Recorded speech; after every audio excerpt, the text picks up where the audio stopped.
You guys all know why you came out tonight. You came out for Jon Lovitz, Lovitz Or Leavitz. Yes, thank you guys all for coming out. This man needs no introduction, but I'm going to give him an introduction. This man has been seen on many films, TV, is an SNL alum. Give it up for him. Let him hear it. Mr. Jon Lovitz.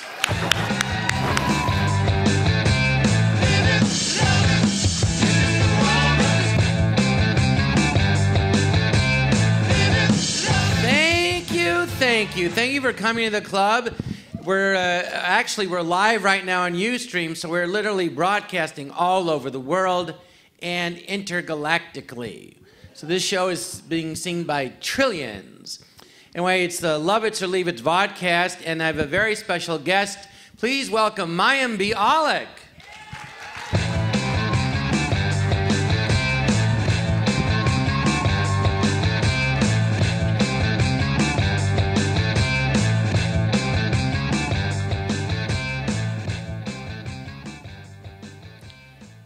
Thank you, Mayim, for being on the show today. And Mayim is, God, are you like, you do so much. Did they ever measure your IQ? Are you a genius? I don't think so, no. I mean, yes, they measured it, but my feeling is if they measured it at a time when I don't even remember, I don't think that number's worth much. No? No. What was it? Do you remember? They probably test all of us when we're like 2 or 3 years old. I mean, I don't. But well, no, I don't know. So you were 3 and you could fill out an IQ test. That's pretty smart. I was 3 and I was learning to wipe my ass. But Mayim is incredibly accomplished, and besides, instead of me repeating everything you did, but you grew up here in the Valley. Yeah, I grew up in the city. I went to school in the Valley. They put us on buses back in the 70s and 80s, and I'm a product of the where public were you living busing in the city? School system. I lived in the Melrose Fairfax area for So you were my one of the whole life. black kids that got bused? I was. You said you got bused. I just remember they bust all the No, they bust children from neighborhoods where there weren't schools with tons of opportunities. And yes, I lived in a part of Hollywood where there were not a lot of schools with opportunities. But you're Jewish, and Melrose Fairfax is all Jewish, so you must have been like, were they like, get this Jew kid out of here? Were all the Hasidic Jews going, what is she doing here? Get her out. Well, why would they bust a Jewish kid? Because I lived in a part of the city where I lived in a rented house till I was well into my teen years. I was not from a wealthy family. Not that I'm saying you were. I was. Well, I can't deny it. So I lived in a part of the city where they put us on buses, and I was not on the short bus. Thought that joke might be coming next. Is it possible, Mayim, that your parents told you were in the Fairfax area, but you were actually living in Compton? No. How old were you when you started acting? I started acting when I was in middle school, 11 and a half. And although that's very, very young in the scope of life, that's actually considered a late bloomer for child actors. Most of the child actors that we see on television start when they're 2 and 3, back when I was busy acing that IQ test. So I was considered a late bloomer, and I don't have any formal training. I liked school plays. And, I grew up, my dad was a drama teacher. He wasn't my drama teacher, but I grew up with video cameras around the house. My parents were actually documentary filmmakers in the 60s and 70s. So I grew up in a very kind of artistic, my parents were very bohemian, and there was, like I said, there was always cameras around. What were they making documentaries about that you saw? The war. The war? The Vietnam War, yeah. Oh, I was going to say, which war? Yeah. Yeah, oh, I know. Well, there's a lot of them. There were a lot back then, and some now. Yeah, Vietnam. They made anti-war documentaries. And then you got that show Blossom. How old were you? So Blossom was when I was 14. When I was 12, I was cast in Beaches playing the young Bette Midler, and from that I got Blossom. Was that your first? Was that your first acting job? No, that was my first sort of larger thing and thing that led to obviously a TV show. But I was a character actress. That's what they call you when you don't look like leading actor roles. So I actually did, you know, shows that if you're under 30, you've never heard of. But I did, you know, 8 episodes of Webster, and I did some episodes. Some Webster fans in the audience. Well, okay, so am I the only one here that sees a little theme? Bust from Compton, Webster. Is your dad black? No. Are you not Jewish, but indeed bluish? Now, let me ask you this. Obviously, you're very talented. They cast you to play the young Bette Midler. Yes. Now, I have never seen that movie, but so what? If you it need was a- a big if you hit, need- if you need a good even without cry. me. Hard to believe. So here's my question to you, though. When you got the part, did they say to you, watch films of Bette Midler and act like her, or did they just say play the part and she had to act like you, or how did that?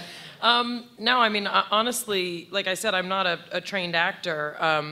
Bette Midler. Well, but that's more impressive. Like I had to train for years to learn how to do it, and you could just do it. Well, no, what I was going to say is, you know, my parents are from the Bronx, and I was raised to speak like a New Yorker, and in Beaches, it was supposed to take place, you know, in Atlantic City is where it starts, and I just honestly, I vaguely knew who Bette Midler was, but as an 11-year-old or 12-year-old kid, like, I wasn't, you know, allowed to see a lot of her R-rated movies and stuff at that time, so I vaguely knew who she was. But no, I was one of the only non-redheads to audition. You can imagine every redheaded girl, you know. Oh, right, she had red hair back then. Yeah, right. So I didn't think I was. She's blonde now. I don't know. She is, and I think. she was. I mean, she wore wigs also in the movie, not just me, because that's not her hair as you think of it either. But no, I really just sort of delivered the lines, and I, you know, didn't really think so much about. I mean, my parents always said I looked like Bette Midler and Barbra Streisand. So when this audition came through, you know, it was, you know, kind of a no-brainer, I guess. But I never really thought I terribly. Well, how long like had you been acting at that point? Yeah, about a year. A year? Yeah. No, I'm saying it as like impressed, like that's it, and you got that part. Yeah, No, well, not it's- like I'm impressed. Well, you're smart. I mean, that's pretty amazing. Well, a year and you get cast in a major movie. I heard you. Yes. Did you? I did. You know, I know actors. Anyway, I was friends with Tom Hanks, and I said, after I saw him in Forrest Gump, and I know him, and he was just completely different. I said, how did you come up with that way of talking and everything? And he said, well, he goes, the kid that they hired this kid to play him as a kid, and he goes, and that's how that kid spoke. He goes, so he imitated that kid. Right. So that's what made me think of asking you, did Bette Midler go act, you know, there's no direction to say watch footage or act like this, just did it. No, that's just kind of, yeah. I mean, and, you know, my feeling is, you know, what you do, what real comedians do and comics is so impossible to me, or to do improv. I'm terrible at improv. You know, my feeling is I do what's on the page, you know. I'm very grateful that people enjoy my work, or that's actually you know, harder to do. I don't think so.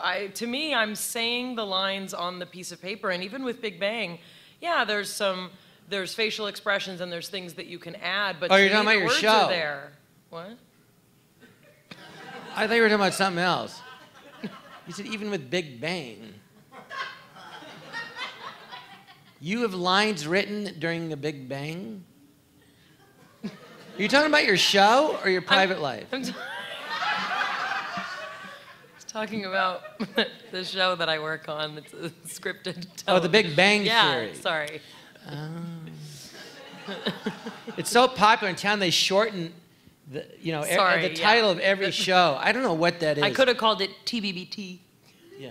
The Big I'm Bang working on the Theory. big. You could have said, I'm working on the bang. You know, on theory, what we do is... That's a great show, but I think you're a terrific actress. I mean, Thank you. it's really hard to... I think it's much harder to do written stuff that's written and make that sound like you're improvising then actually improvise. Improvise. You can learn. Believe me, it's very easy. It's not. We're I've doing done, it now. It's just having a conversation. It really is not that hard. No, this is talking, but once you learn how to do it. But I've done like the Groundlings. You know, the Groundlings do a show where they bring in, guests, and it is the most excruciating process. Well, I was in the Groundlings company and know. everything, but you don't just start off in the company. You have classes, and they teach you how to do it. And I know. once I realized how to do it, it's the simplest thing. I mean, well, it's simple if you're used to bullshitting and lying. That's all it is. It's just you just make stuff up. You just talk whatever. I can't do it. I don't lie in my life, but it's I can act. You can't make stuff up on the spot. No, I But can't. you're doing it now. But See, we're that's my point. talking. That's different. No, that's my point. It's not. That's what improv is. That's what all improv people say, and then I get up there and I start crying when I try and speak. It's not funny. What are you so upset about? Apparently, you have a lot of hidden angst. It comes out on that improv. Is it because your stage. parents did documentaries? You're like, why They were won't very disturbing. The images of Vietnam were not pleasant. I mean, I that's would what I was imagine trying not. to get. And they showed out. it to you when you were a kid? No, I was not allowed to see them until I was, I think, post-bat mitzvah age was the designated So age. you had a bat mitzvah. I did. Actually, Beaches came out the week of my bat mitzvah. It was a very big week. I think they're applauding for the bat mitzvah. Well, I think we'd all like to hear a little portion of the No. Haftorah. No. By the way, I myself, I'm not people think that I am a Jew. I'm not a Jew. I'm Jewish. What do you think of this, Mayim? I want to show you something. Look, I'm Jewish and I have this. What do you think of that? It's great. Do you know what it is? Looks like it's a dagger. What? It's a dagger. Yes, that's right. It's a sword. People go, no, it's a cross. It's a sword. It's a sword, if anyone's unclear. Yeah. I'm here to tell you it's a I just sword. wanted to see if you'd go like, how can you wear that? No. It's a sword. But now, let me ask you this. You went to UCLA, I did. and then you got your, I read about this, but I want you tell them. You got a PhD in neuroscience? Yeah. And what is neuroscience? I know what it is, but I want to see if you do. Neuroscience is the study of the brain and the central and peripheral nervous system. And the central and what? Peripheral. The peripheral nervous system? What's the I don't know what that, what's Those that? are the nerves that run in the periphery of your body. Oh, as opposed to the center? Oh, well okay, fine. So you don't have a PhD in the left side of the body, just the peripheral and the center. Yeah. It's a peripheral PhD. What made you want to study that? Well, I fell in love with science in high school, actually, and originally was interested in genetics, but was also, as I got later into high school, very interested in what in the 90s was kind of called the nurture versus nature debate, which is infinitely more complicated now in terms of our understanding of science and development. But Well, what is it? Can you explain that? what? Which part? Nurture versus nature. Well, there was there were a lot of studies and sort of an introduction into the popular science world of the notion of, is how we are due to our nature and our DNA and our hardwiring, or is it what occurs in our environment? And obviously we now know it's a very elaborate and complicated combination, but the study of that sort of fusion is often done in psychobiology and in neuroscience.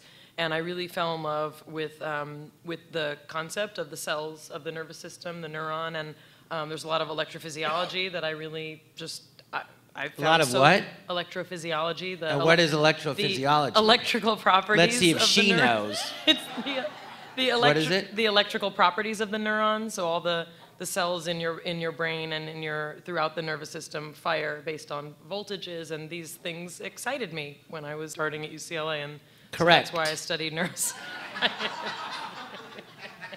Well, but now, when did the show Blossom end? So Blossom ran from the time I was 14 to 19, and I graduated high school when I was 17, so I had 2 years out of high school when I was just, a full-time actor.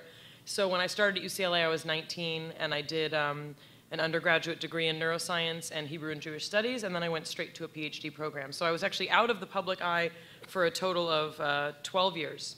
So did you decide to stop acting to go to college? Did Yes. you stop? Yeah, I mean... And why? Many reasons. One of them was I was never entirely comfortable with kind of pursuing a life of being a public person, which is not to say I wasn't or am not grateful, you know, for being Right. an employed actor, but it was never something I was very comfortable with. I was kind of you know, I was kind of a dark kid and teenager. I was kind of mopey and... Yeah. Kind of a dark kid Oh my God. who got bussed. Is it me? I don't think so. You were kind of a dark kid Anyway. who got bussed. Webster, go on.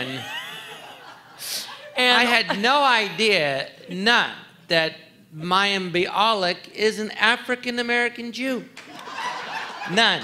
I didn't know this is an exclusive on the Lovitz Or Leavitz. Okay. So you're a black Jew. You're like, Shabbat Shalom, motherfuckers. No? No. Okay. Just asking. Still no. Still no. Anyway, so why did I want to stop acting? So that was Yeah, one thing. well, I really want to know why. And the other thing was the show ended in '94, and you know now we think about sort of TV actors doing movies and movie actors doing TV. And in the '90s, as I'm sure you remember, you were kind of pigeonholed if you were on a sitcom. Yeah, at that time, I remember, if you got Saturday Night Live, you had a shot at, that was really the only TV show where you had a real shot at a movie career. So I mean, a few actors did it, like Robin, you know, from sitcoms. Sure, but, right, but pretty much. Tom Hanks, right, but it was pretty much. And for most of us, yeah, you know, one or like, the other. and Blossom also was not a huge hit at all. We were not a top 20 show. You know, everybody remembers the show, or everyone tells me they remember the show, but we were not a critically acclaimed show. We never won any awards. We were never nominated for anything. It's not like I was on some big show and let's get her into a movie. I could have done another sitcom, but I kind of had done that. I was a, you know, moody 19-year-old, and I really wanted to try and have a more academic experience. You know, my parents were both English teachers, and I was raised like you go to college no matter what. You know, my grandparents are immigrants, and like that's Where were your grandparents from? My mom's parents were from Munkac, which is the Czech-Hungary border, and a small village in kind of the Poland-Ukraine border. And on my father's side, Polish and also, you know, Ukrainian or Polish or Russian, depending on who didn't want to claim which population during the war. What were your parents were born in America? My parents are first-generation Americans born during the war, during World War II. They were born in the Bronx, and my mother was raised in a Yiddish-speaking home. She did not speak English in her parents' home. Oh. So I was raised with Yiddish, and I actually... Do you speak Yiddish? I speak some Yiddish to my boys, which people are amazed to see Yiddish, you know, coming out of a young person who's not... What is it? Does this mean anything? Ich habe gesut. Does that mean anything? Well, ich is I think you mean hub, which is have, and what is the last word? Gesut? I don't know. Gesund is Like- health. I mean, No, we could but make what a is sentence spoken? out of My that. dad used to say it in Yiddish. He goes, "I've spoken." Yes, I have spoken. That would work. Oh, so I did say it right. Yeah, the last one. Ich So hab apparently gesagt. I'm right about It's the Yiddish, ich hab but gesagt. wrong about your ethnic background. Anyway, so, yeah. Well, you know, it's so hard to make it in acting. So to actually, but I get it. You want to go to? I went to college, and then I was a drama major. And then I pursued acting and got lucky enough to work. But you know, anyone who's in acting, like me, when you go, oh, I did it, and then I just decided I'm going to take some time off and go to school. I'm like, oh my God, because it's so hard to make it, you know. Sure. But then, so then you got your PhD, and then you decided I'm going to go back to acting, or did you want to use your PhD? You're actually a doctor, then, You can, right? You can, if you'd like, call me doctor. I will. don't I have will, to. out of respect. Dr. Bialik. Dr. Bialik. Are you related to Ed Bialik? No, No? no.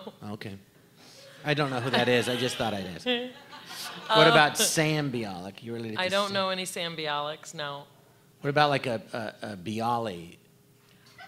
Is that your family? Apparently Bialys are from the region of Bialystok, which is where my family is from. Bialystok? Yes, That's the character and the Bialystok producer, and Max Bloom. Very Bialystok. good. And the movie... That's the name of a country? No, it was a region. There was a Bialystok village. Oh, I thought he made that name up. He did not. And you know that movie Defiance with Liev Schreiber and Daniel Craig? Yeah, I saw it. Yeah. That takes place in the Bialystok village. All those partisans. So that's where your name is from, Bialik? Yes, we were not fighting Bialystok? in the forest. We were getting on Does the boats. Does your name mean anything in My name, Mayim means water in Hebrew. My middle name is Chaya, which means wild beast. It does. And Bialik is from the root of the word white. White. You're a white, wet beast. Right? Well, I didn't say it, you did. Water, wild beast, and wet.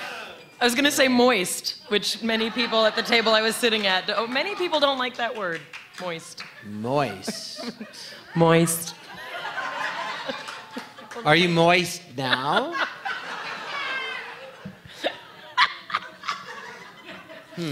Notice another theme? Big Bang, moist. Is it just me? There's nothing weird about what's going on right now. You said it. I just said, what does your name mean? I didn't say, then say means a wet, wild That's true. beast who's on a show that's about banging. Then you got your PhD, doctor. Sorry. Doctor, why then, doctor, Right. did you not decide to? So I actually taught neuroscience. Oh, you did use it. Where? I did. Well, I taught. There's a This is amazing. I think you're amazing. Thank you. You taught? I taught in our homeschool community. There's there's several homeschool communities here in Southern California, but I taught junior high and high school neuroscience. I also taught biology. And yes, I got to teach sex education to 10 awkward teenagers. It was really funny. What is a, they talk a lot about, I don't know anything about it, but they say attached parenting, and then they go, and I didn't know anything about it, they go, well, I believe in being like really attached to my kids, and then you get criticized for it, and I'm thinking, well, isn't that normal? You want to be close to your kids? And then I saw a picture of you and your kids on your website, and your two sons, how old are they? They're 5 and 8 now. Yeah, and they're just like, staring at you like they adore you. Oh, we had to give them cookies to make them pose like that. Well, they look You're like talking they're about just... the cover of my book. Yeah, they were younger. Yeah, they look like little boys, and they're madly in love with their mother. It looks great. I mean, they look like they're crazy about you. It's a Freudian dream, yes. I don't mean like that. Why do you... See, you're the one that keeps going there. No, I think a lot of my choices in parenting were actually influenced by my studies and by my neuroscience background. Well, what is attached parenting? Attachment parenting is a very general umbrella term for people who do believe in being with your child more than not. People who practice attachment parenting sometimes do things like natural birth or breastfeeding, safely sleeping with your children, until whenever it's comfortable or appropriate. One of the main parts of attachment parenting that people usually don't talk about, though, which is something that pretty much all attachment parents do, is gentle discipline, or not hitting your children, or using harsh discipline, which sounds crazy to a lot of people, and many of us were raised to believe that the only way to make a child behave is to hit them and give them timeouts and all this stuff, but that's not so, and it's a lot of hard work to not do that, but that's actually a main part of attachment parenting, and usually the other stuff gets all the media You give them attention. timeouts, or you don't? No. No. So, No. all right, so just for example... And I'm not saying like they're perfect and they don't need them. My children have normal grumpy days and unhappy days and all sorts of feelings. Other parents might, give people timeouts for that, but there's a lot of other ways to kind of, Well, handle. it just sounds like you're really nice to your kids, and Well, I don't know why people criticize. Well, I agree. How can someone criticize you for not hitting your kids? It's just weird. Well, honestly, people He's do. 5, I'm not going to hit him. Well- What? What do you mean? Give him a good punch, knock out some teeth. You'd be surprised. You'd be surprised. But yeah, I don't think it's so much that, my policy is I'm nice to my children or I'm afraid of my children. I think a lot of people think like if you don't hit them, you're afraid of them. But I have a really neat relationship with, like that the way to make them fear you and obey is to lay down the law and be... Well, what about that whole idea? Why would you want your kids to fear you? This is That's a great odd. question. Yeah, and neuroscience actually, and kind of the first set of long-term research is supporting that it's never comfortable, you know, for children to fear parents, and so that is, as I said, a huge part of attachment. Well, what would you say are, I don't know, in the press or in the general knowledge, things about attachment parenting that are notions people have about it that are completely misunderstood? They think it's this, and you're like, no, it's not even close to that. One thing is that people think you have to do all these things or the attachment parent police will take away your parenting card or something, meaning that we're not a homogenous community. There's some people who breastfeed, and there's some people who bottle feed, and there's some people who have scheduled C-sections, and some people have natural birth. We're not all kind of one population. Like I said, not hitting your children is something that almost every single person who says, I believe in attachment parenting, would get behind. But I think another misconception is that, you know, that my children run my life or my house, or that, you know, because I let them nurse whenever they wanted, or, you know, kind of like sleep whenever, like, oh, you're taking a nap, great, have a nap, you want to sleep, you know, and then nurse at night, whatever. But that doesn't mean that I don't have boundaries or believe in discipline, and it doesn't mean that I don't expect appropriate behavior or gentle voices when we go to restaurants. You know, it's not that my kids run my life and get to make all the decisions about everything. Some people think it's that. Yeah, well, because you're letting them nurse whenever they want and sleep whenever they want, which is crazy, apparently. Crazy. Well, like a newborn wants to eat all the time? It's crazy. I had a girlfriend once, and we used to get in fights about that, because I said, just let me, you know, nurse whenever I want. And she's like, no. I'm like, you're mean. You know, I didn't understand it. When now you said, here's something that confused me. I always thought that homeschooling was that the parents taught their own kids at home. Not all, well, but you said you were a homeschool teacher. Yeah, people hire teachers and tutors. Some people do co-ops. Homeschooling varies tremendously. Some people actually do. No, I didn't know that. Tell me about that. I had no idea. Are you being sarcastic? No. Are you serious? Oh. No, I thought it was, no, I'm not being sarcastic. I thought it was parents just, you know, teaching Well, their own kids at home. For a lot of people, that's how they choose to do it. But some people hire tutors. Some people, there are, you know, groups of homeschool families that get together and sometimes hire tutors. Or, you know, I'm one of the parents in our community who teaches. I've taught piano in our homeschool community. A friend of mine teaches photography in our homeschool community. So whatever the kind of skills and interests are of the parents, that's often what classes are offered. And as kids get older and you get into things like biology and chemistry and neuroscience, people will often hire tutors to come and teach in a group setting, or you can hire individual tutors. But where do they teach? Where is the group setting? Some of our classes are held in a park. Some are held in different people's homes. My older son takes. But then why would they choose to do that as opposed to then? That almost becomes like it's a school, except you're outside. Well, why wouldn't they just send them to a school at that point? It's a school where you are not waking your kids up at 6 or 7 in the morning and putting them on buses. There's no school structure. There's not 30 kids in a class. There's not a lot of the things that people don't like about schools, like bureaucracy, you know, too many kids in a class, shootings. Did someone just say shootings? It's true. And, you know, our life is much more flexible. Our schedule is much more flexible. We travel. You know, and many homeschool families will take, you know, trips without worrying they're missing a week of homework. Also, in homeschool classes, you can do, you know, you can teach more to a group of 5 kids in 1 hour a week than you would be able to teach if you had 30 kids every day for 40 minutes. And, you know, in a homeschooling community, our kids primarily are playing and running for much of the day and learning in smaller, more concentrated periods of time. So did you have to get like a teaching credential to do this? You actually don't. There's a lot of sort of debate about, you know, should we need parents to be certified and should we not?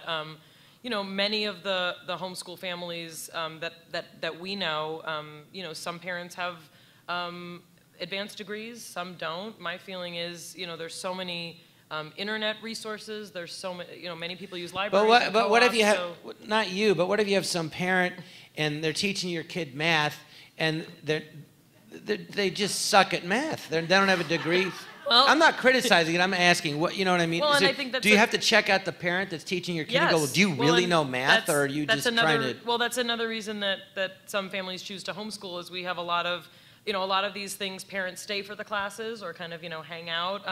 we know exactly really what our kids are doing and learning and how they're learning it, and that means that we can also, when Columbus Day rolls around, I remember as a kid we had to make like the boat, like look, Columbus discovered America, and when you homeschool, you have a lot more kind of control over like how you, for example, want to teach Columbus Day to your kids. A lot of other things happen when Columbus came to America, right? Sorry, I'm a downer now. Sorry. So, and that now your kids, if they say, okay, I want to at some point I want to go to college, will they be able to take? Yeah.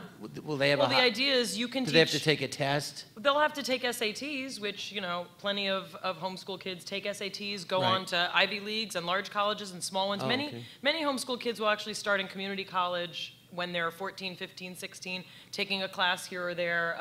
At that point, many are motivated and interested to take classes at a community college. But what about socially when they're not like with kids all day, or are they with kids all day? Well, we are with kids all day. I would say we're over-socialized, honestly. There's so many different classes and things. There's a Halloween dance that we go to this weekend for Halloween. There's a yearbook for our community. It's a large community here. Well, this is what's interesting about you, though, because I remember you mentioned this. So you're an actress. You've got your PhD, and you play. You said you play piano, trumpet, and what else? I play bass guitar, or I can. I haven't played regularly, but.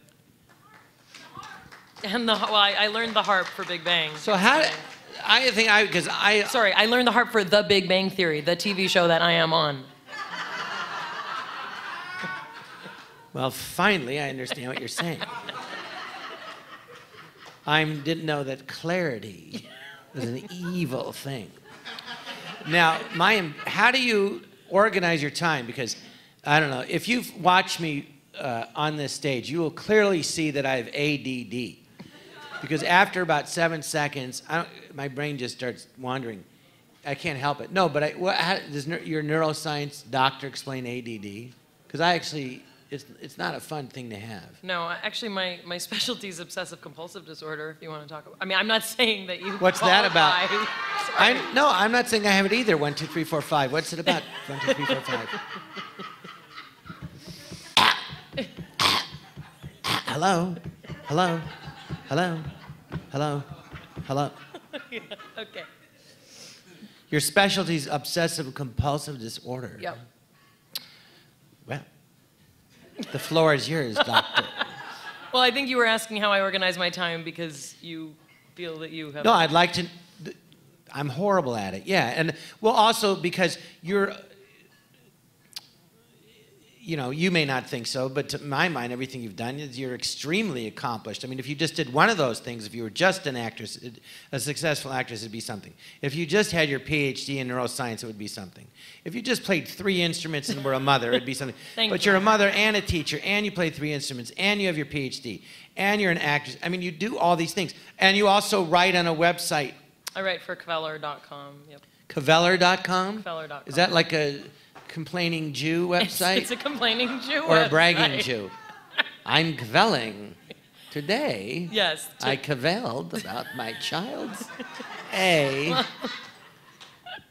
Tomorrow, I will be kvelling about my other side. Well, it's kind of a... No, it's interesting. I started reading some of what you wrote. You're very good. You're a very good writer. Yeah, Thank you. I don't just write about Jewish things. I write about being a mom in Hollywood, and I write about things that happen on the show, and I will probably write about this experience. I'm kind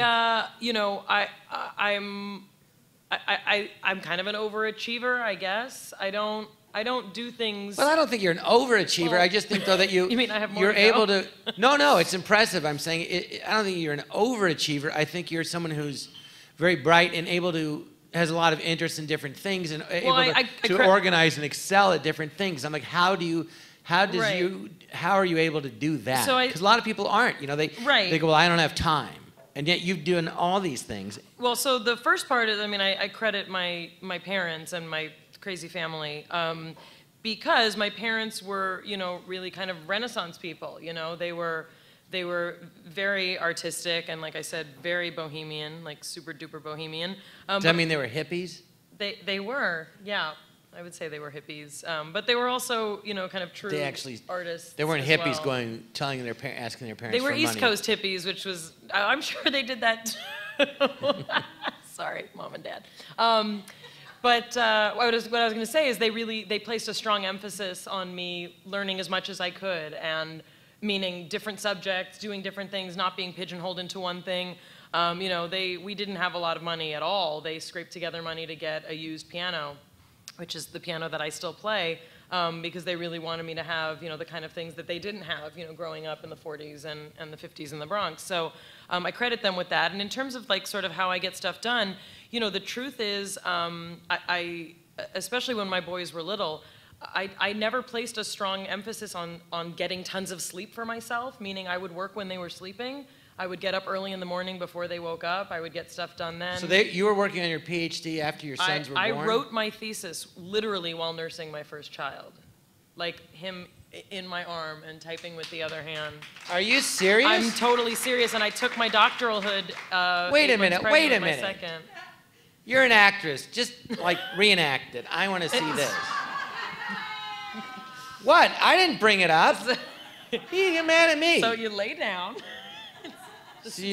I know, I'm just trying to... It's called the side-lying breastfeeding. And you say you're not a comedian, but this is, if you saw this on a show... I would lay, and he would be, you know, here. I mean, he was tiny, he was little. And so he would be nursing on the bottom side, as we call it, and I would prop the computer up on pillows, and I would type like this, and that's literally how I edited one my hand? thesis. With one hand? I edited my thesis like that. And the first time I had ever been away from him for more than, I guess, 3 or 4 hours was in the final stages of my thesis. He was finally old enough to be away from me. How long did it take you to type? How many pages was your thesis? My thesis is about 350 pages. You typed 350 pages I said with one I edited. hand? I had to write it in between other times. But Oh, you that kid edited it nursed with a one lot. hand. I mean, I was typing while nursing a lot. Oh, you edited it.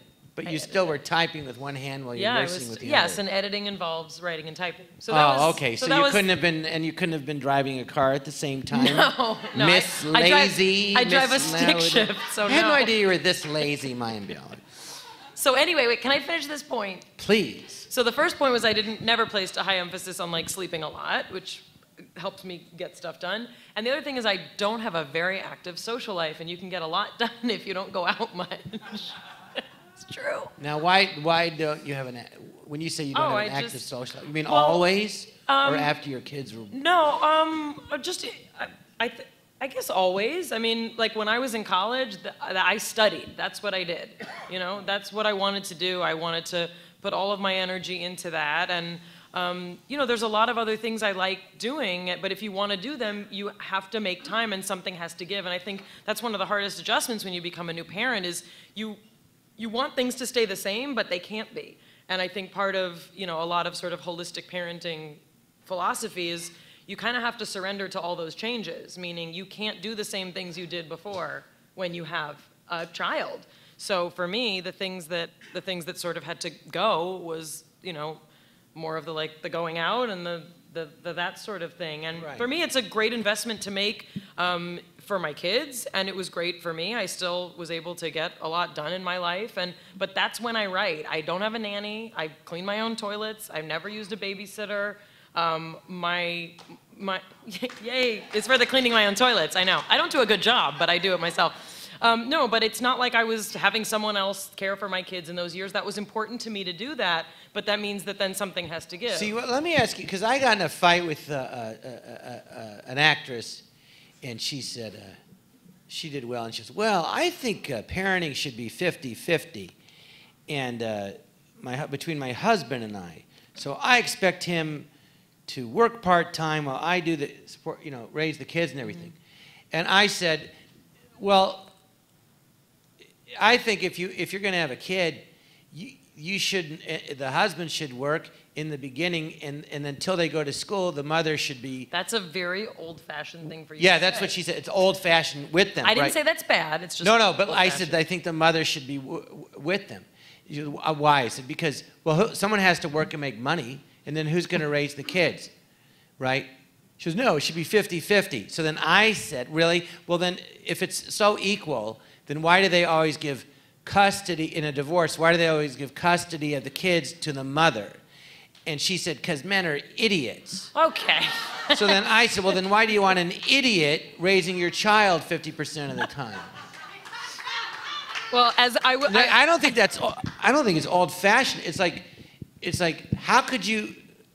What's the point? You're saying it. Why have kids if you're not going to raise them? Well, what's the point?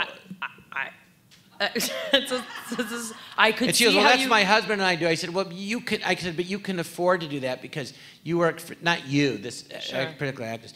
I go, you work 3 months and you make a lot of money in a short amount of time. But you know what I think? But most people, they can't afford to do that. I think debates aside, you know. I'm not saying women shouldn't work.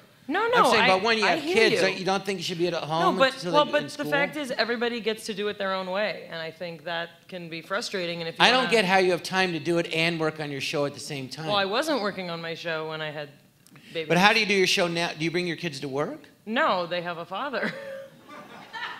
So when you're doing your show, they're with their father? I'm the working parent. So yeah. Yeah. You're saying your husband doesn't work? Right, he's home with them. Oh, and he's my ex-husband, I should say that. But I'm the old-fashioned one who says somebody should be at home raising the kids while the other parent works. But in this case, it's your work. Right, but what I will say is for their... That's my point. Well, someone has to be there with the kids. Can I say something? No, it's my show. It's true. Go ahead. Wait, and go. I was gonna say for my boys' early years, the way that my now ex, but the way that he and I arranged it was, I was the primary. I mean, we were a breastfeeding family, which meant that I was taking care. Well, it meant that I'm the one. Your husband breastfed No, I'm your saying kids? I was the one with the breasts, and I took care of the kids because I was the way that they got fed. So that was our choice for the first years of their life. I was home with them. I didn't go back to work until my second was, he was older. He was 2. Yeah, I wasn't made a regular till he was, I think, just about 2. So, yeah. So you're agreeing with me? All I'll say is I can see how you had a fight with that other actress. Yeah, but she was in the same situation. She was making a ton of money. Her Her husband was doing stuff, but not making anywhere close to what she was making. So he didn't have like a job where he's making hardly any money. So he could do it. We should She bring goes, her well, why up can't? here. She goes, I think the man should just work part-time. I go, you go to your boss. You have a full-time. You go, I just want to work part-time so I can nurse my kid. I go, they're going to fire you. Well, you're not going to be able to keep your job. Only in show business. Well, sitcoms. I don't agree. There are You don't? there are countries in this world, and I will name several of them: Sweden, Denmark. In Northern Europe, men are given paternity leave at full pay. Yeah, Australia. Yes, Australia is also. Yeah, but quite that's the whole progressive in that. social thing, Yeah, but they have way less people. They don't have 350 million people. But the law. And I'm not talking about Sweden. I'm talking about America. Well, go Yes. ahead. Nothing. No, go ahead. Just gonna say that there are places where an emphasis is placed on the wellness of the family over economics, and I think that that's something that I would love to see happen more, so that people weren't having to make those kinds of decisions. Yes, and it's fine if we disagree, Mayim Bialik, doctor. But you see, you're making the same argument that I had with this girl, which is she made a lot of money in a short amount of time, a lot. And you're making I'm not going to ask how much you make, but I know you make. That's good. I'm not going to tell you. I'm not asking. I can look it up on the internet. But you're making a great living, and so you can afford to do that. And I have a sister. However, she has 2 jobs. Yes. She works and her husband works. And I Yes. talked to her about what this particular actress said. And I said, well, how do you feel about that? And she said, I'm not working because I want to work. I'm working because I have to, because they couldn't afford. Sure. Well, and you know what I mean? And So it's different when you're making. It is, but no. For example, no other homeschooling family I know has either parent who's an actor, a public person, or anyone making a tremendous amount of money. People budget and make all sorts of kinds of decisions. I know plenty of people who move out of large cities because they want to live a certain life with one parent home. Again, the fact that we have to make these kinds of decisions is sad. I'm not saying that it's for everyone, but I also think that people do make decisions, and there are families that will go without a lot of things so that one parent can be home. If that's what works for you, I think that's tremendous. Yeah, I think you should do what works for you. That's right. I think people should do what works for you. Well, I'm not going to argue that. Because the other thing is, I've done a sitcom. It's a great job, but you have, I don't know about your show. I actually did a 2.5 Men. It's the schedule is, it's really it's the hours are what, 25 hours a week. It's a part-time job with a great. Well, how many hours a week is it? My publicist Heather Weiss wouldn't say it's part-time because I work all the other hours of most days. I'm talking about answering your life. her emails. I'm talking about your life, not about the taping of a sitcom. A sitcom schedule is it's terrific, a great job. especially if you have kids, because we basically work school hours most days of the week, and you know our tape day is an 11 to 10 at night. You know, the one day, so. the one day tape is long. But there's a lot of other, you know, I do a lot of other things besides the show that take up the other hours of my workday. But well, yes, I know. I'm saying you're very productive. No, incredibly so. It's great. I'm just saying. In conclusion, I was right. No, I can't. It's funny. You disagree with me, and yet you agree because it's what you did. Mayim Bialik. All right. Okay. How about some Haftorah? Well, tell us about working on. Oh, go ahead. Sorry, go ahead. Sorry, I didn't know. It's all right, wait. I don't have to. And now Mayim Bialik and her bat mitzvah. No, speech. it's weird. I'll get a weird email from my rabbi saying, "I don't think you should have chanted Haftorah on Lovitz or Leavitz." I think I'll get that email. No, I'm serious. I don't think so. Not if you mention his name. No. And now Rabbi Tuchman. Now, moving on. No Haftorah. Well, do you want to hear her do it? No, I'm not going to do it. No.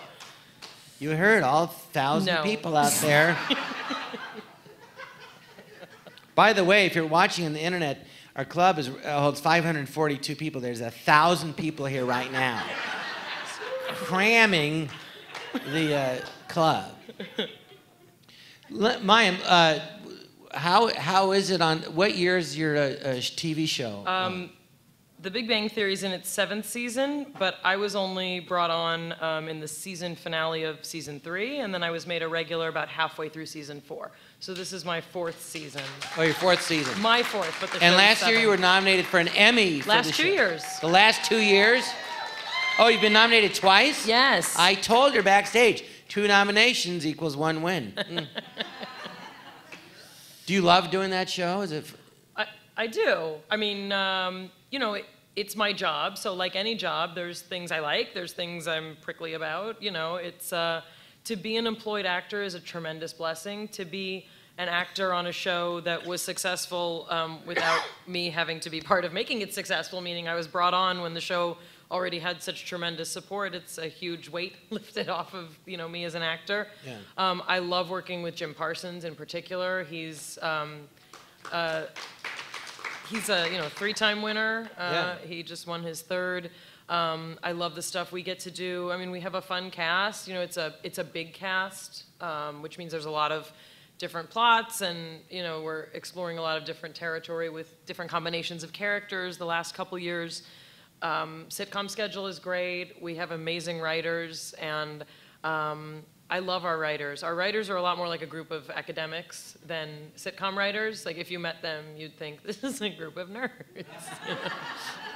But they're fantastic, and they give us really interesting stuff to do. And yeah. What's the job of your character on the show? She's a neurobiologist. Ah. So did they create the part for you? Well, she wasn't a neurobiologist. When my character first appeared, she didn't have a profession. It was just 5 lines in this scene with Sheldon.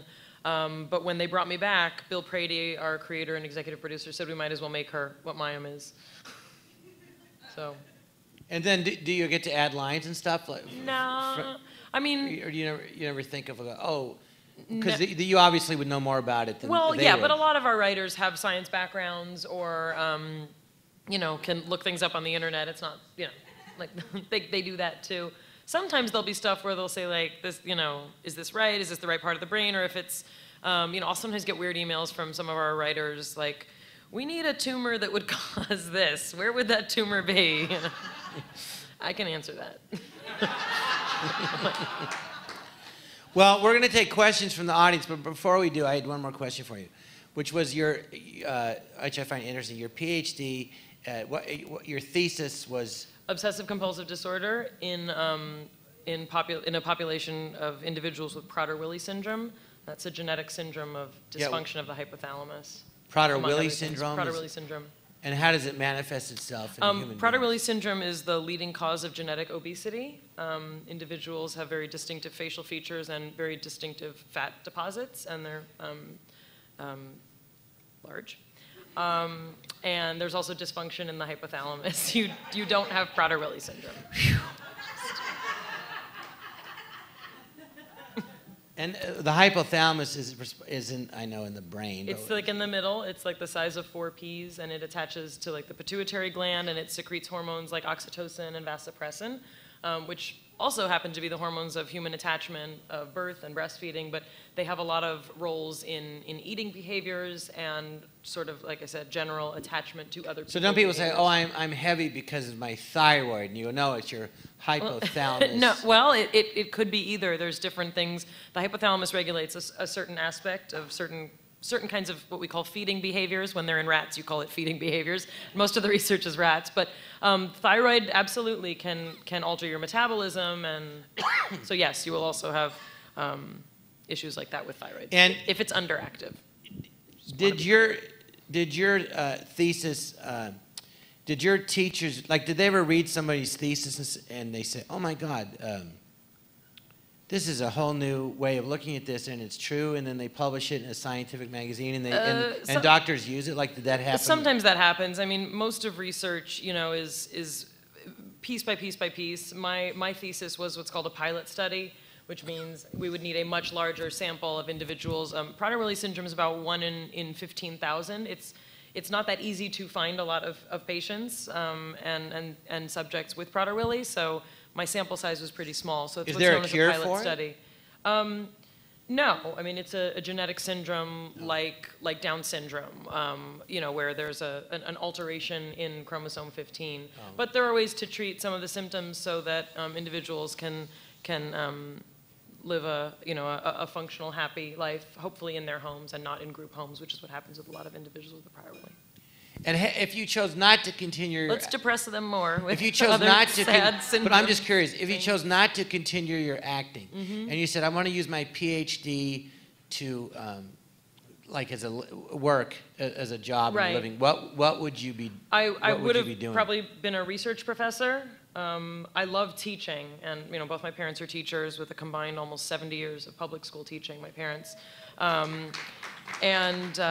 So I would have probably taught, and usually when you teach in a college or university, that's what you do. And I will continue to teach, like I said, in our homeschool community. I'm the mom with the PhD in neuroscience, so I will be, as our sons get older and as their friends get older, I will probably be called on to teach a lot more science. But I liked research, but I more liked the teaching part of it, and I never had that kind of I want to run my own lab and have 10 students working under me and direct everybody and tell them what to do. I can be a good leader, but in terms of research and science, I found myself to be a better follower and a better teacher. Yeah. Oh, that's great. All right, who is? Which one of the Mark, 1,000 are they people out here there with wants to the? ask a question? Yeah, I got it. Oh, go ahead. Raise your hand if you have any questions for Dr. Bialik. Hi, Mayim. It's awesome to see you. I'm a huge fan of Big Bang Theory. Thank you. And I really admire you getting your PhD. I hope to one day get mine. I have my master's, but PhD is a lot of years, so we'll see. But I'm going to ask you a fan question. So Amy Farrah Fowler is one of my favorite characters ever, and getting the tiara from Sheldon continues to be one of the greatest moments on television. Thank you. Mostly because that's how I act when I get handed a tiara. So I'm just curious, what is your favorite moment of Amy Feather Fowler? Let's see. Well, I think just a little tidbit. I actually wrote a post on Kveller, which if you haven't read it, you'd probably enjoy, about the behind the scenes of the tiara episode. Because I do get asked a lot, like, was that scripted? Like, you know, what was it like? And so for this piece for Kveller, I wrote how interesting it was to get so much attention for something that I really had that was the only way I ever did it. I did it like that at the table reading. I did it like that every rehearsal. And I had no idea what the physicality looked like. I don't watch the show, but I've seen that clip because like people will post it and I see it.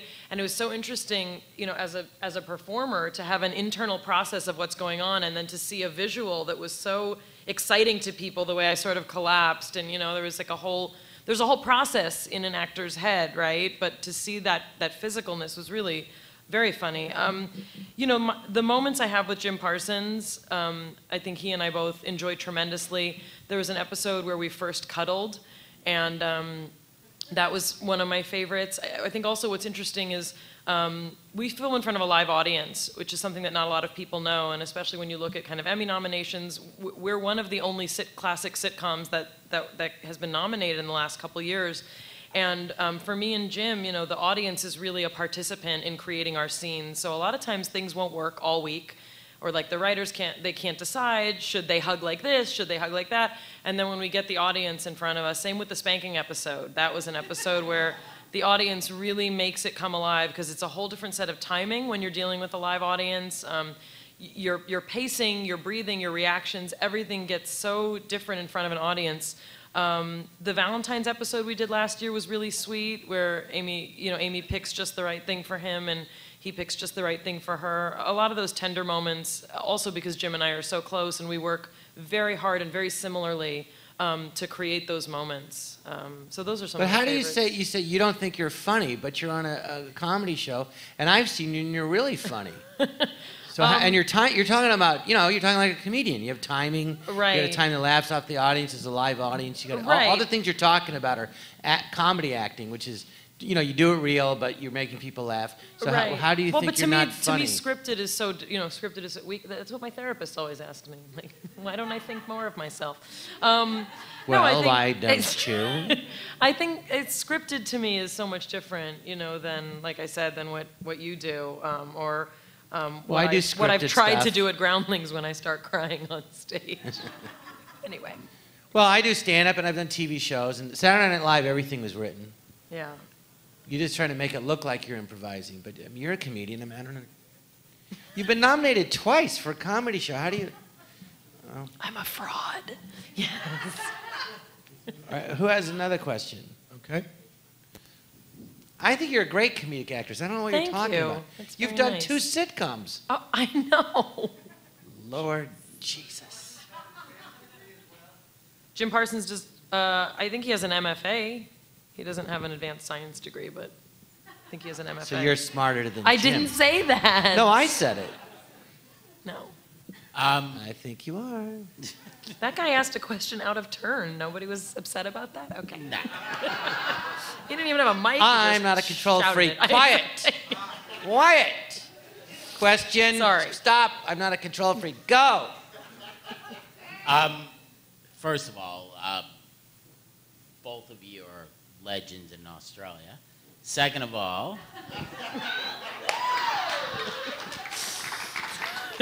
we can retire now. Thank you, mate. second of all, how do you tie in your Jewish faith to your scientific? So this is something I'm asked a lot. I was raised and educated in a community where, I mean, forget about Jewishness. I mean, you could argue it of any religious faith. I was trained by religious people who also believed in science.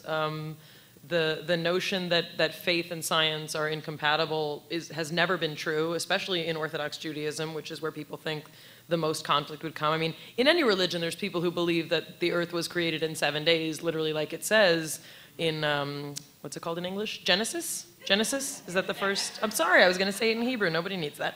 But how do you say it in Hebrew? Bereshit. Well, that's the Yiddish, but Bereshit. Bereshit? Yes, because that's the first word of the Torah's in the beginning. Bereshit, in firstness. Anyway, so yeah, for me, there's never been a conflict. You know, everything wonderful about science and the universe makes me believe more that I didn't create that, and no human could create the wonders of the universe. It's a tremendous sense of humility and reverence for the beauty of the nervous system and the human eye and the galaxy and all of that. And the more I learn Jewishly, which, you know, I study very kind of like philosophical texts and sort of traditional Jewish philosophy, the more I appreciate that it absolutely applies to every aspect of the universe. So I'm grateful I feel no conflict. Well, what would you say is I don't know if there is one thing, but what misunderstood about the Jewish religion? One is this a that you setup? encountered. No. Well, people seem to think we all look alike. Well. There's so many things. I mean, I was once told by a set teacher. A what? Like on the set, like when you're an actor, you have a set teacher. She very plainly, straight to my face, said something about Jesus and history. It was like a history class. I said, I don't know. I didn't know the answer. She said, well, your people killed him. I was 11 years old, and I literally went to my mother and I said, why did she say that we killed Jesus? Needless to say, that teacher did not come back to work the next day. I had a new teacher. It was the Romans. That's what my mom said. It was. Well, I think they said, give them up or we're going to Okay, kill so that's all of the you. long story.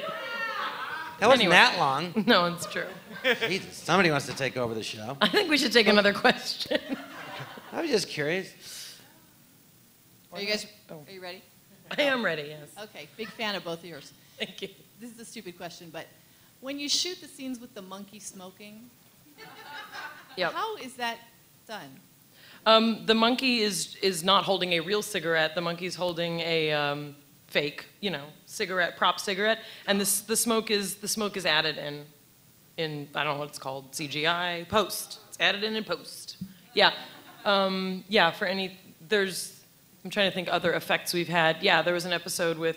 Actually, the monkey we had in the episode last week was the monkey from The Hangover. It's a famous capuchin monkey. I know.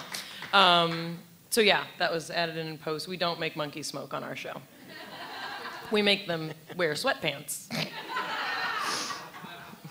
and a diaper.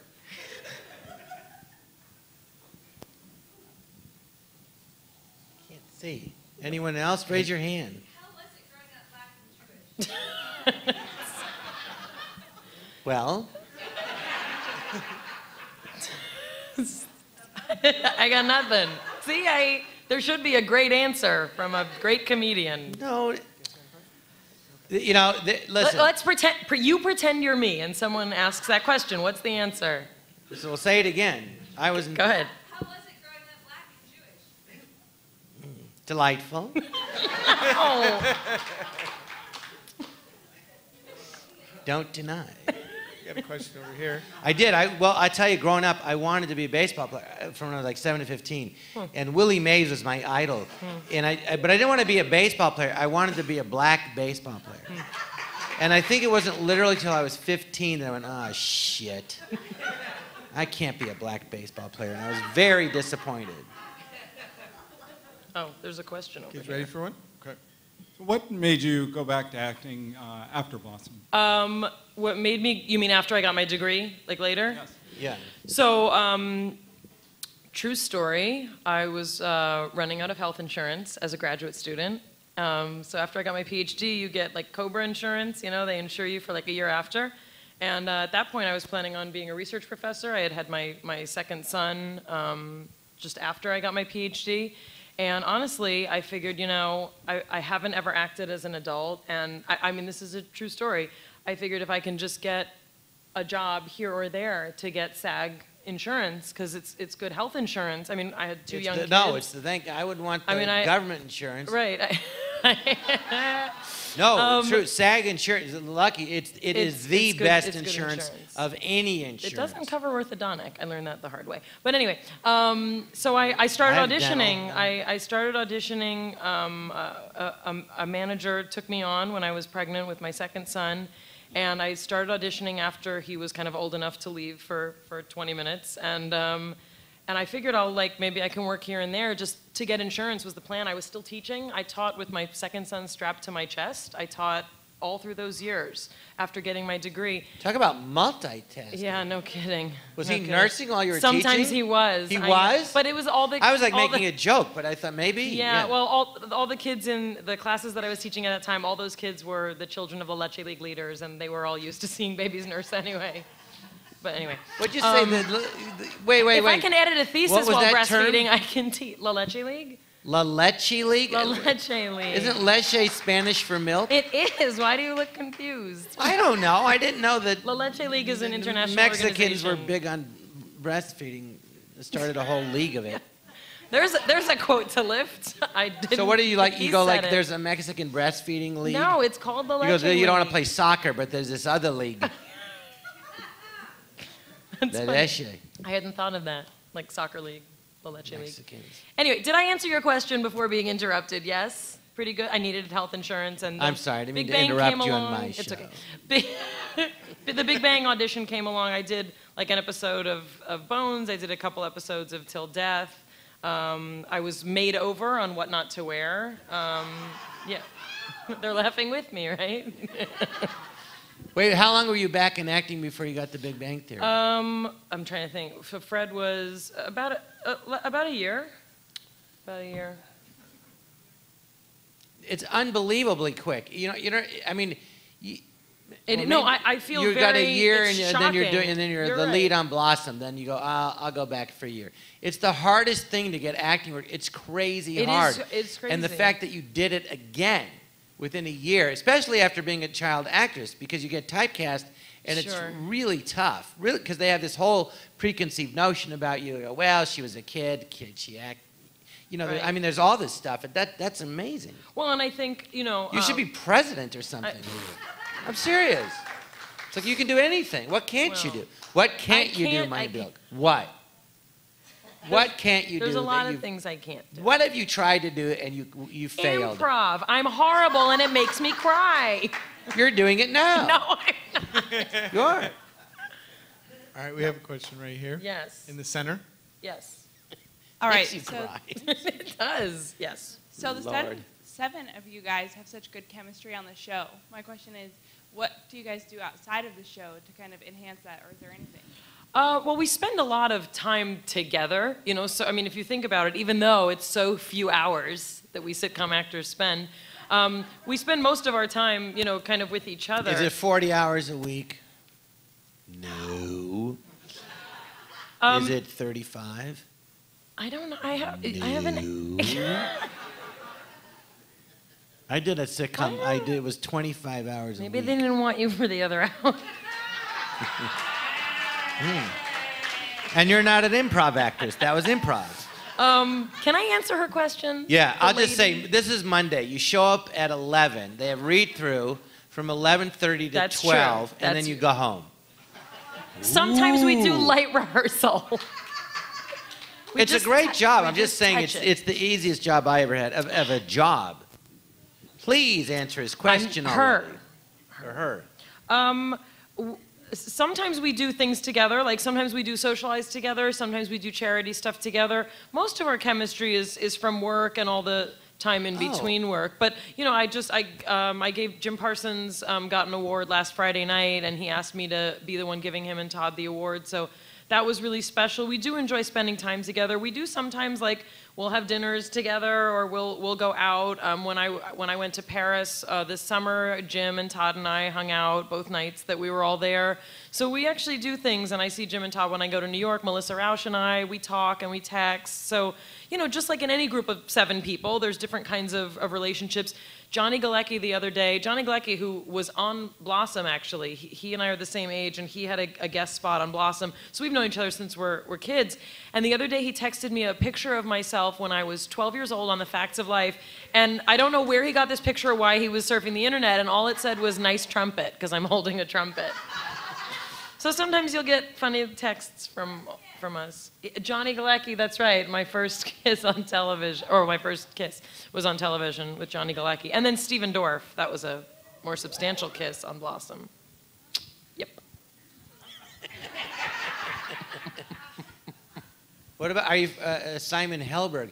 Yes. Simon Helberg, his father, Sandy's The funniest an actor, person, yes. and Sandy was in the Groundlings.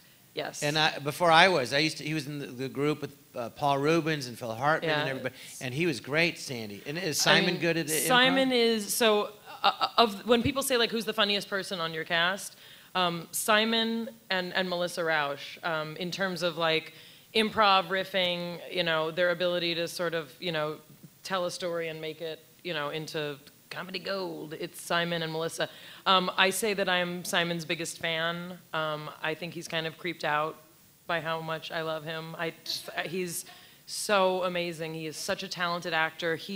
We had an episode a couple weeks ago where he and I got to do this scavenger hunt together, and we sang all these Neil Diamond songs. But no, you know, he especially for a comedy actor, he doesn't let one comma go without giving it its full weight and cognitive input. I mean, I love watching him work, and we had never had scenes just the two of us, and that episode was a dream for me. He is so talented.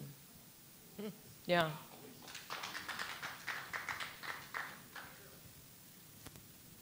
Any other questions? Yeah, I was wondering. Oh, sorry, I can't see. Hold on a second. Will the people on the third floor please keep it down? Thank you. For those of you watching on Ustream, we now have 2,000 people in the club. You should be here. It's crazy packed. Do you suggest a lot of the ideas into the writing? Because you mentioned being the obsessive compulsive disorder expert, and I see I didn't say I'm the expert. With the knocking on the door and all the Penny, things yeah. that Parsons does. No, a lot of the stuff that you see on our show that's, you know, sort of clinical just comes from our writers' genius and their experience and their lives and the people that they know.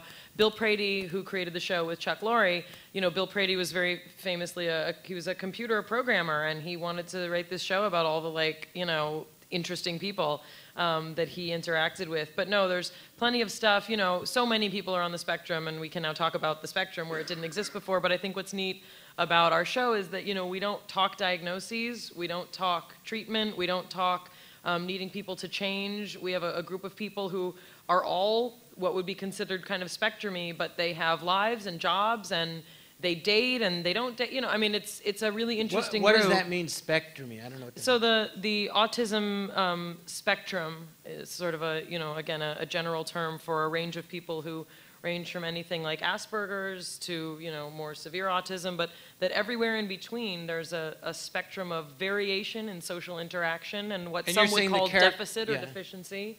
But the things that we show on our show... But are you saying the main characters on the show are supposed to have something wrong with them? I'd say all four of the guys... I didn't say that, no. No, I said it. No, I think that, you know, Sheldon obviously has got a thing with numbers and cleanliness, and... you know, Leonard has his own sort of anxieties and social stuff and talks a lot about being bullied and not knowing how to, you know, fit in and they all have interests that a lot of kids are often excluded from, you know, the popular crowd for having.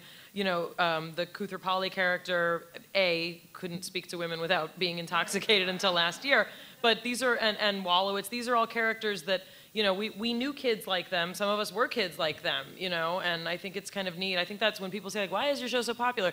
It's because our show's about, you know, kind of being the other kid and being the other adult. But I think it's really nice that, not just on our show, but that in general, there's a lot of adults who are quirky too. You know, we don't all have to be the same even as adults. And I think it's kind of amazing to see that there's someone for everyone, especially Amy and Sheldon. Like, name another non-consummated romantic relationship that's as complicated and interesting, you know, as we show. And there's really someone for everyone. I think that's kind of part of the sweetness, you know, of showing this variety. But I don't give any, you know, sort of input. Sometimes I'll be asked things like, you know, would someone with something like this do this? But our writers are super skilled in that, and I guess have their own set of neuroses and challenges that they've maybe put into the script.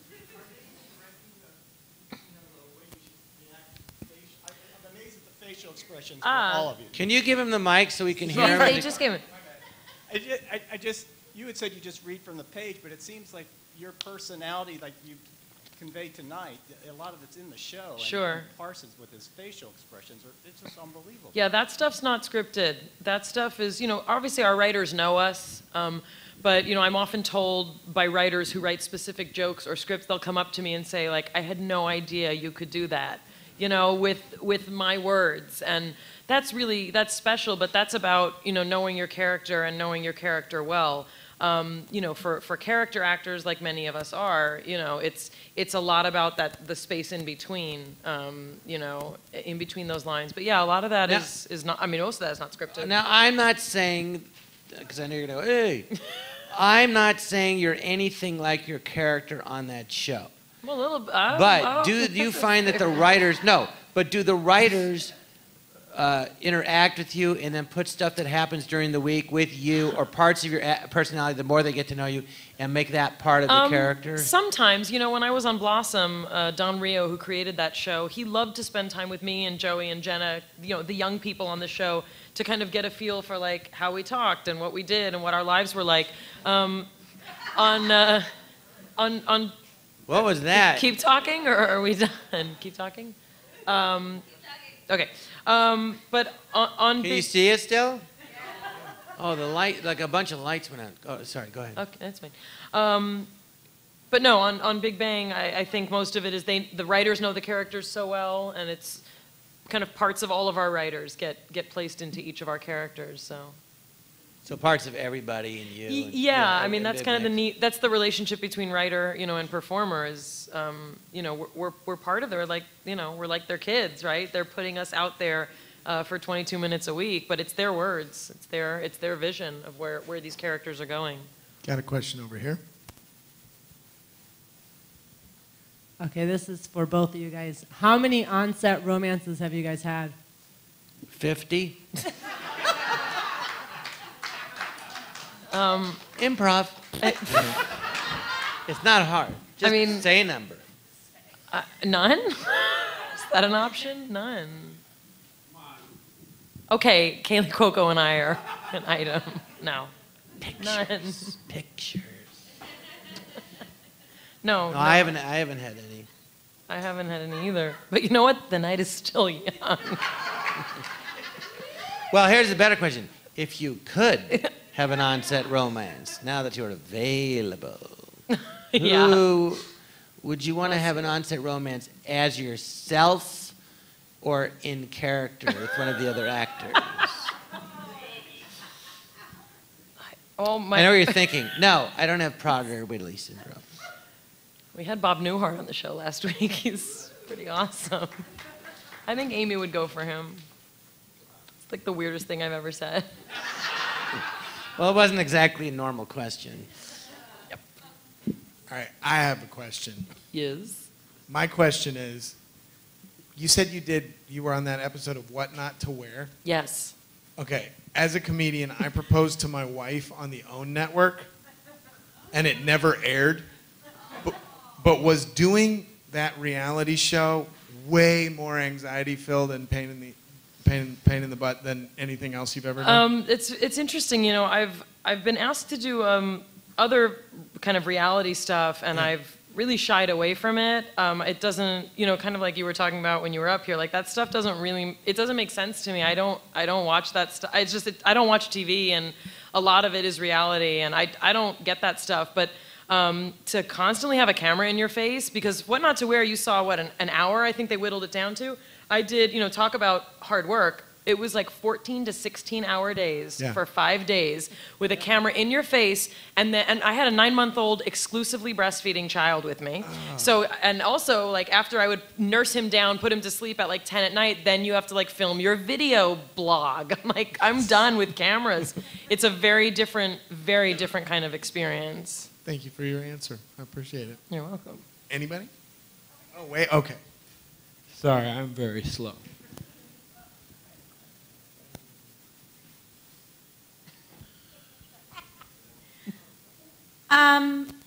I know that John got his start in SNL, right? So Mayim, and you have a very good friend named Dana Carvey. So Mayim, I know that at one point in time, you did the church lady skit.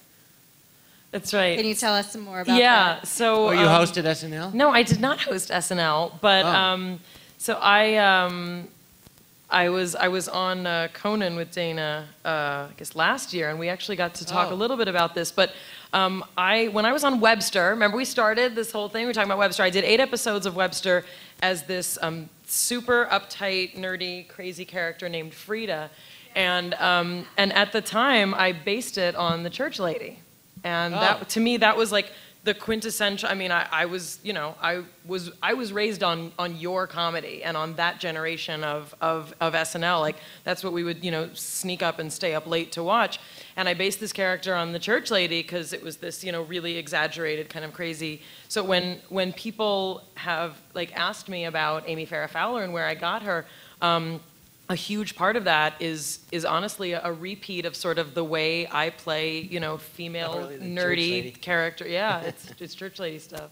So, yeah. Well, what happened on Conan? You did it with him or something? No, so Dana was the guest, and I brought a picture of me from Webster, making this like little church lady kind of face. But it was really cool. It was really cool to meet him, as it's cool to meet you.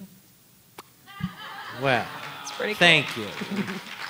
Oh, I remembered what my question was. You said you don't watch the show. Do you not like to watch yourself? I don't like to watch myself. I don't like to look at pictures or even hear my voice.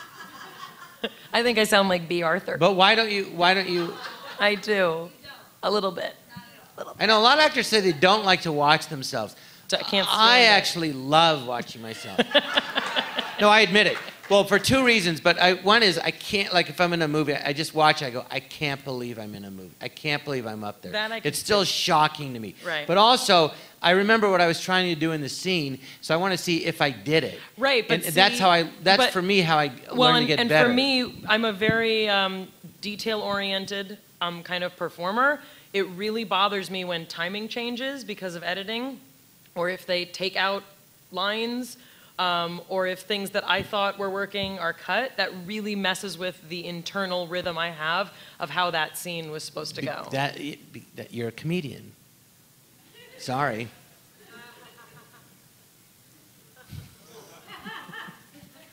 It's like talking to a doctor. He goes, I'm not a surgeon, but when I operate and I do I go, well, then you're a surgeon. No, I'm just a hack.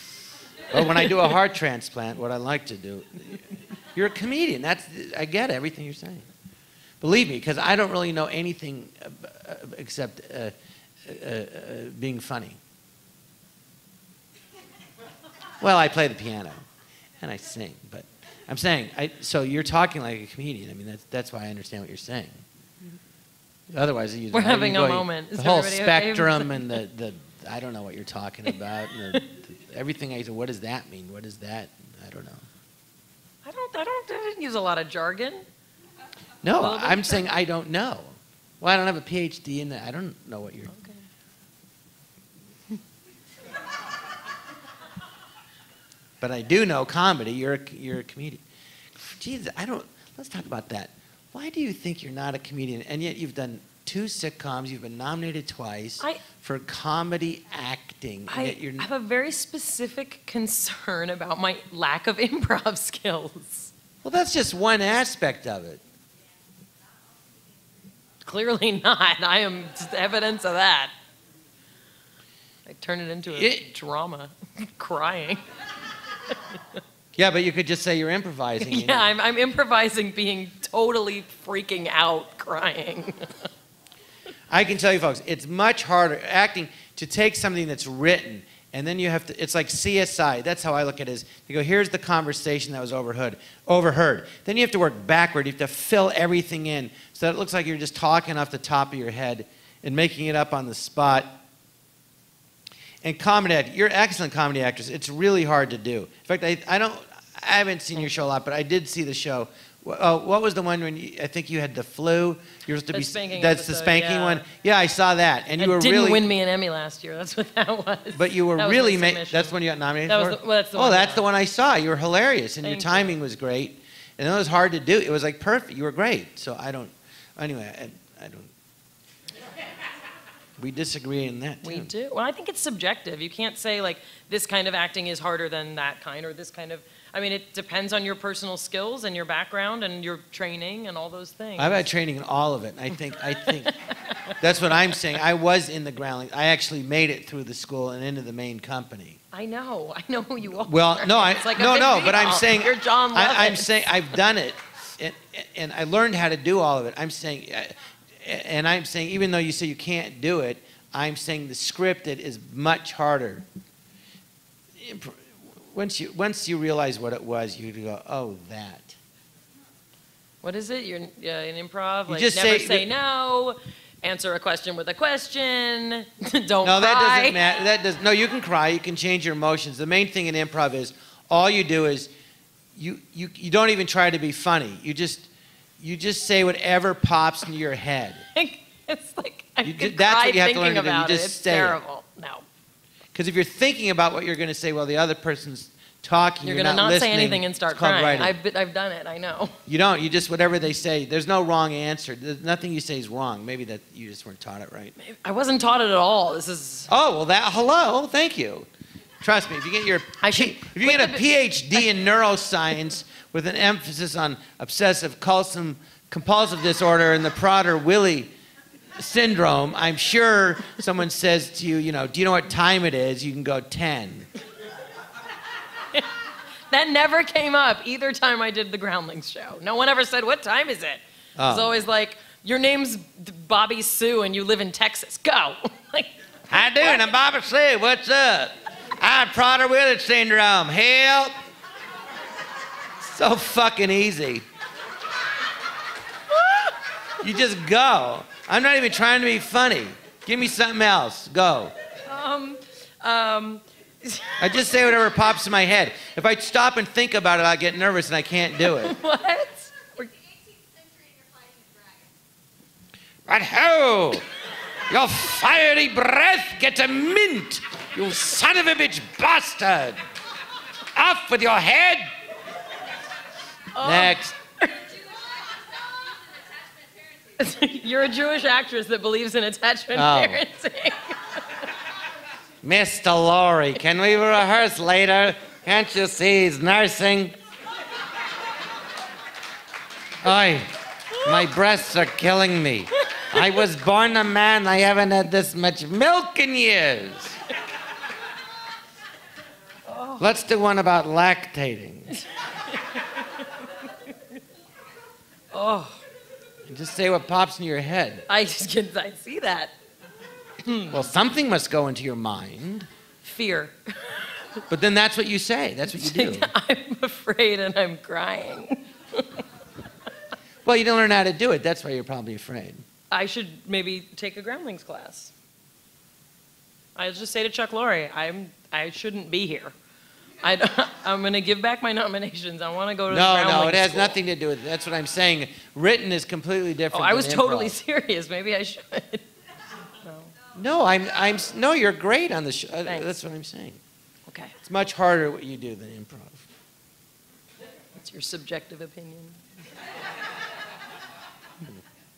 And yet, I'm me. As you stated earlier, doctor. I have a question. Mark, are we supposed to wrap this up? I don't give a fuck. Let me ask you this. You're saying, let's talk about your thesis. So it seems to me what you're saying in your thesis is that people overeat compulsively because of their hypothalamus is messed up. No? Well, how is obsessive compulsive behavior express itself on top of the, how do you say Prader? Prader-Willi syndrome. And then So- Prader-Willi syndrome. Prader. And yet the guy who created your show is Prady? That's true. Coincidence? I think not. I think not. Does he have Prader-Willi? Does Brady have No. Prader-Willi? No, he doesn't. Does Prader have a little Willie? Does No. Prader have a Peter Willie? There were 2 doctors. One was named Prader, one was named Willie. That's why it was named Prader-Willi syndrome. Hmm. So you kind of wanted to be like Prader Willie Mays.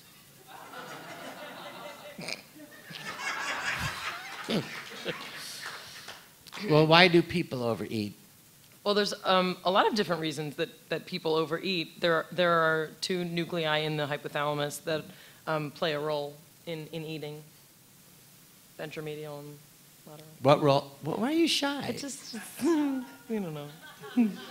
All that So yeah, there's study. Well, and like I said, a lot of these studies are done in rats, where basically if you put an electrode in that part of the hypothalamus and you zap it, they will Start to eat? Well, they will, want to eat a lot, and they also will scratch. You know, So how did you I'm ever like- do a it's test like a rat. where they took a person who was obese and they zapped his hypothalamus No, and he we stopped can't eating? do that in humans. No. You can't? No. Why? Because They give them shock therapy in mental hospitals. Yes, they do. Those doctors. Yeah, but there's different rules about things that we can do with subjects and participants in research.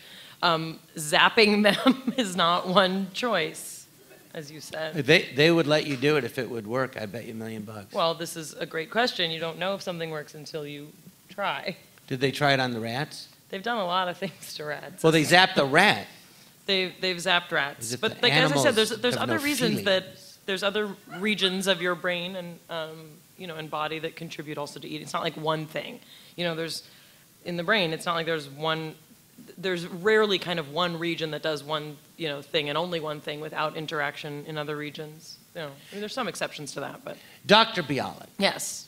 Is it true people say they only use 10% of their brain? Yeah. Aside from I me, hate which is the when next people- joke. I hate when people say that. Do you think that's false? I don't think that that's false. I know that it's false. You know it is. And Well, how do you there's- know? What All it right, is but there's, how? there's a certain amount of cortex, parts of your brain that are specifically dedicated to tasks, but most of your brain is responsible for integrating information.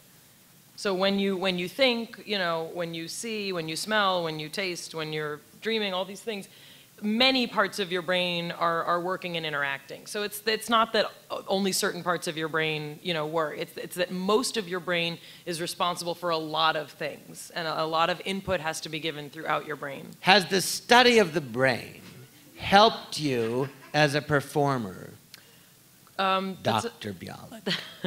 That's a great question. I want to. I serious. know. For me, the study of the brain has led me to a larger understanding and appreciation, honestly, for the human experience and for how people interact and how people communicate and why. So for me, I now, I always kind of saw the world as an artist because I've always been artistic, but now I really view the world as a scientist, and that's a wonderful way to experience your job and your work. And I joke that I get to psychoanalyze everyone I work with. But can you give us an example of an actual scene where you looked at it and your PhD in neuroscience helped you analyze the scene? Well, I think... whereas before you wouldn't have done that? Right. I mean, obviously, there's... my training is in neuropsychiatry and neuropsychology. That's, my thesis is in that field. So honestly, a lot of the relationship stuff with Amy and Sheldon, especially when thinking about Amy dealing with someone who's very limited in a lot of ways, kind of socially, and doesn't have what we would call sort of a normal way of communicating, and Amy doesn't have that either. With a lot of our sort of relationships, I actually do sort of call on some of that type of knowledge when I try and lay out how you can take so much pleasure in such tiny gestures from someone as kind of limited as Sheldon. So So that kind of infers that, and this is why I wanted to study neuroscience, because it's the science of that. It's the science of interaction and how we feel and why we love and why we can even say the word love. That's why I chose that science. It's the science of really our existence. And I think. Does it explain why we love? There's a lot of different explanations. A lot of it is chemistry. A lot of it is neurochemistry. But yeah, there's a tremendous amount we probably will never understand about the soul. Like we were talking about before. Sort of, we're not just pieces put together, right? There's a fire inside of us, and so some of that we understand in terms of the brain, and some of it we don't. But I'm a pretty strict scientist. I mean, I won't say I don't believe in love, but there's a tremendous chemical and neurochemical component to what we choose to call love. Love at first sight. No? Love is a verb. Do you hate the Jew? I do not hate the Jew. All right, I'm just asking. No, I know. Well, any other questions? I think, what time is it? We should probably wrap this up. Yeah, my parents are probably really tired. They need to go to bed. They're watching. Well, we're going to wrap this up. Is there any other questions, anybody? Yes, one more, and then we'll wrap it up.